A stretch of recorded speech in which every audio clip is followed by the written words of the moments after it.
La tension artérielle, c'est la pression exercée par le sang sur la paroi des vaisseaux.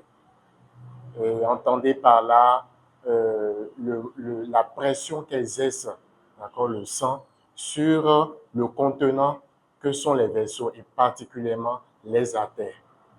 Maintenant, l'hypertension artérielle, c'est une élévation chronique de la tension artérielle et on commence à parler d'hypertension artérielle à partir d'une tension artérielle supérieure ou égale à 140 mm de mercure et ou 90 mm de mercure.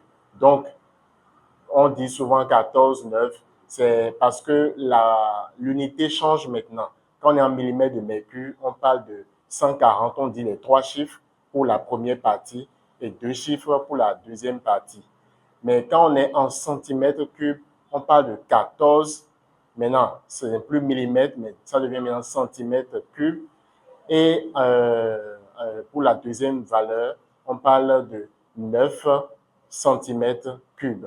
Donc voilà, c'est à partir de cette valeur qu'on parle d'hypertension artérielle. Mais pas seulement pris une fois comme ça, mais pris au moins 2 fois par consultation, c'est-à-dire chaque fois que vous venez à l'hôpital, et sur 3 consultations successives dans un intervalle de 3 à 6 mois. Voilà, c'est ce qui est recommandé. C'est à partir de là qu'on peut parler, quand toutes ces conditions-là sont réunies, on pourra parler d'hypertension artérielle. C'est qu'il faut déjà savoir comment est-ce que l'hypertension artérielle survient.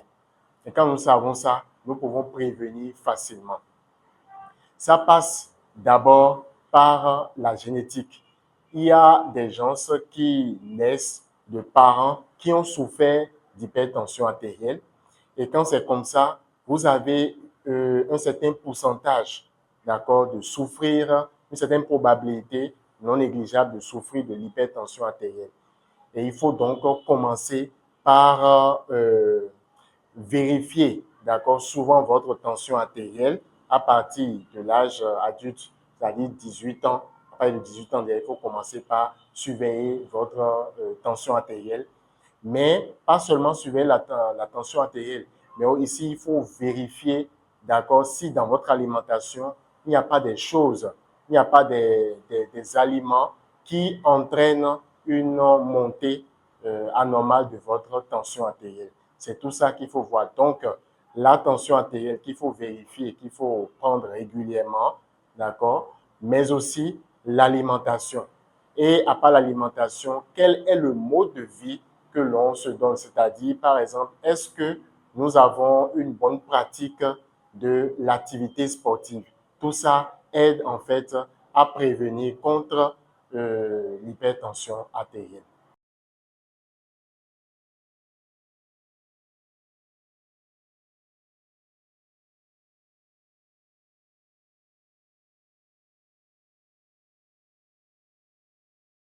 Alors, nous avions parlé de l'hypertension artérielle comme une maladie qui peut potentiellement être causée par l'alimentation. Et donc, dans l'alimentation, il faut pouvoir limiter tout ce qui est riche en sel. Pourquoi le sel en priorité? Le sel, une molécule de NaCl, donc le chlorure de sodium, le sel de cuisine, s'entoure de 8 molécules d'H2O. Donc, là où il y a le sel, il y a beaucoup d'eau. Et quand il y a beaucoup d'eau, ça augmente la pression artérielle dans notre organisme. Donc, le sel de cuisine dans notre alimentation, tous les aliments qui sont riches en sel, parce que quand le sel commence à devenir trop perceptible dans la bouche, c'est qu'il y a déjà trop de sel dans la cuisine. Donc, normalement, le sel doit pouvoir se dissoudre dans ce que nous préparons, au point où on sent que l'aliment là est doux, ou bien cette nourriture là est douce à manger. Mais quand on commence à sentir du sel, c'est qu'il y en a déjà trop dans la cuisson. L'autre chose, c'est les aliments, les biscottes d'accord, qui sont riches en sel, tout type de charcuterie où on a beaucoup de sel. Parce que pour la cuisson de ces viandes-là, on utilise beaucoup de sel. Dans la conservation de certaines viandes, de certains poissons, de certaines choses, on utilise aussi beaucoup de sel. Donc, il faut pouvoir modérer euh, la, la, la consommation de sel. L'autre chose, c'est qu'il faut diminuer la quantité d'huile ou d'aliments gras. Huile dans ce que nous préparons, gras dans tout ce que nous consommons. Le chocolat, les friandises en général, Ata, Tevi, Doko, j'en passe. Les friandises disponibles en supermarché, dans les boulangeries et j'en passe. Il faut pouvoir diminuer aussi la quantité de sucre. Et ici, je mets l'accent sur le sucre blanc. Donc, tout ce qui est riche en sucre, il faut pouvoir diminuer cela. Et donc, en lieu et place de ceux-là, de ces éléments-là qu'il faut diminuer dans l'alimentation, il faut maintenant densifier, d'accord, bien mettre beaucoup plus l'accent sur les fruits et légumes. Ce que recommande l'OMS, c'est 5 portions de fruits et légumes par jour. Mais on n'a pas souvent été éduqué à ça.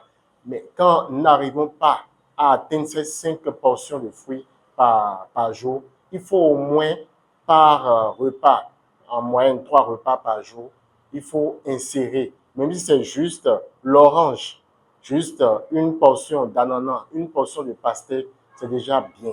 Et il faut les consommer avant les repas pour permettre leur meilleure digestion. Donc, c'est ce qui est recommandé.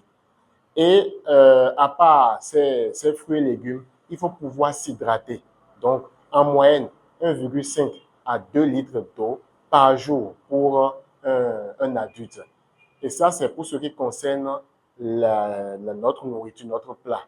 Mais à part ça, il faut une bonne pratique de l'activité sportive. Ce qu'on recommande, c'est 30 minutes d'activité sportive par jour. Et nos habitudes professionnelles font que nous n'arrivons pas toujours à respecter ça.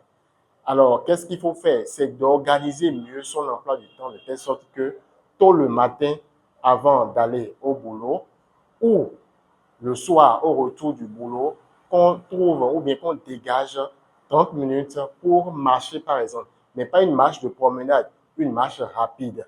15 minutes de marche rapide aller, 15 minutes de marche rapide retour. Ça permet de transpirer pour brûler les calories et ça permet de maintenir certaines formes.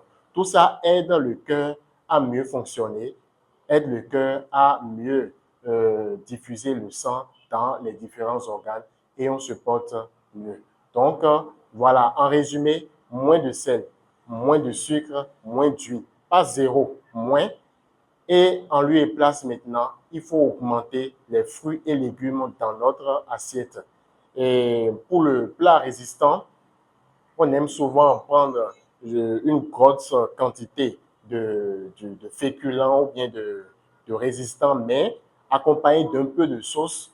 Mais en réalité, il faut moins de féculents, c'est-à-dire le plat résistant même, et beaucoup de sauce. Et dans la sauce, ou bien dans ce qui accompagne, beaucoup de fruits et légumes, oignons, la carotte, et j'en passe, tout le reste. Donc voilà un peu ce que vous pouvez faire au minimum. Il y a beaucoup d'autres astuces, mais ça, c'est déjà le minimum qu'on peut observer chaque jour et lutter efficacement contre la survenue de l'hypertension artérielle.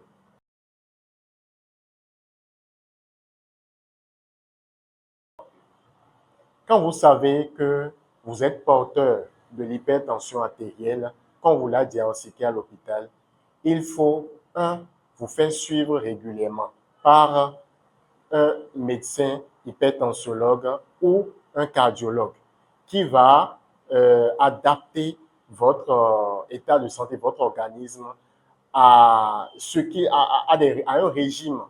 On appelle ça un régime hygiéno-diététique, hein, des mesures hygiéno-diététiques. Donc, tout ce que votre organisme peut supporter pour permettre que la tension, votre hypertension artérielle là, soit quand même contrôlée. qu'on n'observe pas des chiffres trop importants. À part les mesures génodététiques, il faut que votre médecin vous accompagne à travers des médicaments qui sont propres à vous, qui sont orientés vers votre état. Parce qu'il y a plusieurs considérations à prendre en compte pour pouvoir vous prescrire les médicaments qu'il faut. Ça peut être un médicament qui comporte 2 molécules, ça peut être un médicament qui comporte une seule molécule, ça peut être encore un seul médicament qui comporte 3 molécules. Donc, ça dépend en fait de plusieurs éléments à prendre en compte. Donc, on doit vous suivre sur ces deux éléments-là. Mais aussi, il faut pouvoir faire un bilan de santé annuel. Et votre médecin va vous le demander, mais si même il ne vous demande pas, ça doit être un réflexe. Un bilan de santé par an pour permettre de voir si tout va bien.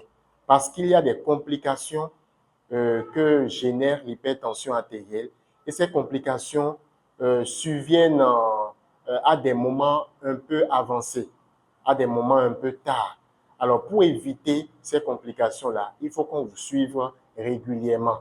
Et ça permet en fait aussi de savoir un peu comment est-ce que le médicament travaille sur votre organisme. Il ne suffit pas juste de prendre des médicaments, mais il faut voir aussi la réponse de ces médicaments-là sur votre organisme. Et les mêmes mesures applicables par ceux-là qui ne souffrent pas encore de l'hypertension artérielle sont bel et bien valables pour ceux-là qui souffrent de l'hypertension artérielle.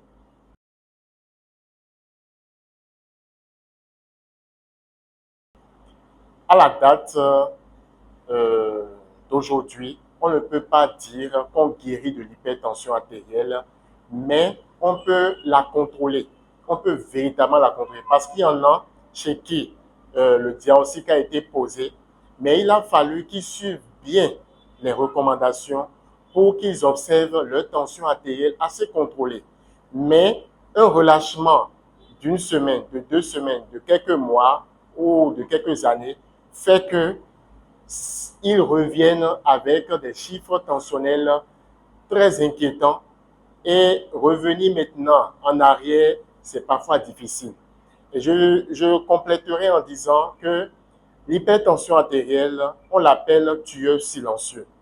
On l'appelle tueur silencieux, mais pourquoi? Parce qu'elle génère des complications qui évoluent à bas bruit ou bien génère de certains dysfonctionnements au niveau du cerveau, au niveau des yeux, au niveau du cœur et au niveau des reins.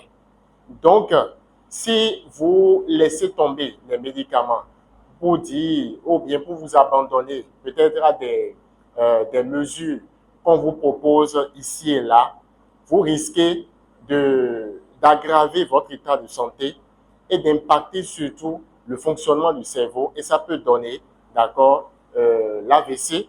Donc, les gens se découvrent porteurs d'une hypertension artérielle à un stade d'AVC, par exemple, ou bien quand rapidement votre vision commence à être altérée et c'est la cause est l'hypertension artérielle, ou bien on découvre que vous étiez probablement porteur d'une hypertension artérielle par un infarctus du myocarde. Donc, ce qu'on a, c'est-à-dire en termes vulgaires, on dit attaque cardiaque, mais crise cardiaque. Ou bien encore, on découvre que vous portez une hypertension artérielle par des problèmes au niveau de vos reins. Donc là, c'est déjà tard et on est obligé d'accompagner simplement le fonctionnement du rein par d'autres thérapies.